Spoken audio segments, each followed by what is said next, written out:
So here again is James Caan.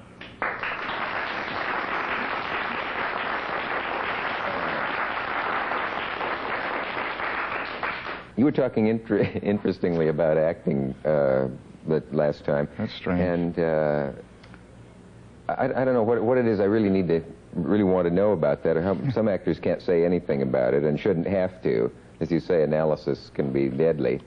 But I heard or read that when you played one film of yours, I forget which one it was, you found that what you saw on the screen afterwards was scary to you.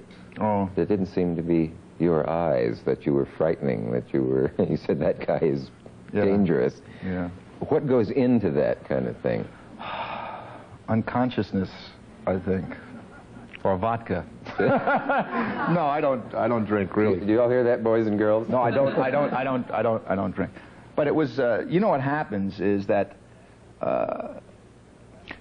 like I said last time, this osmosis, see how I fall into that last time? Mm-hmm. Like I said, the osmosis takes place. Now what happens if you're playing a guy in existential pain for 3 months? You know, you try not to take it home with you, but you can't help it because, you know, to have to go through the process every morning again of getting back into that feeling of that, you know, what's important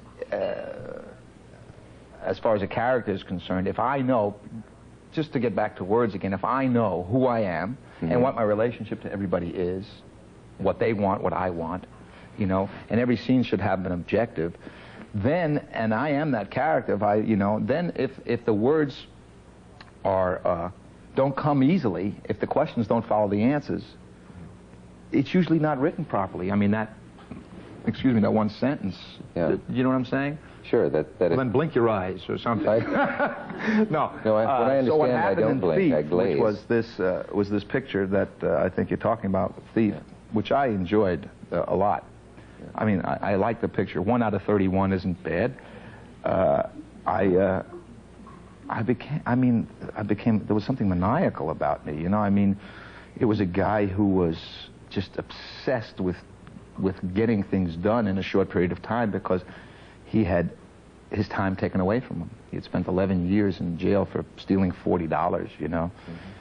And it was a guy, there was a very simple theme about the movie which I liked, which was a guy who learned how to exist in jail by not caring about himself or anybody else. And he found out that when he achieved that mental attitude, he could exist.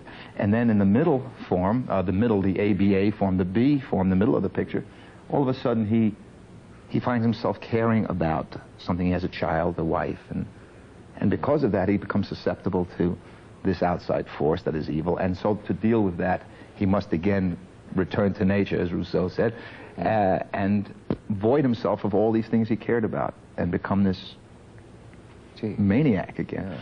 And I think the time spent on the picture, and then I was in a trailer all the time. You know, I had all these big policemen with me, you know, all the time, and I was like in this trailer for 10 hours a day, just like I felt like, you know, they would throw raw meat in through the window, you know. I was pacing in there, I would get out, and plus there were some personal problems at the time, you know, with my family, and it all seemed to, but you know what happens is strange.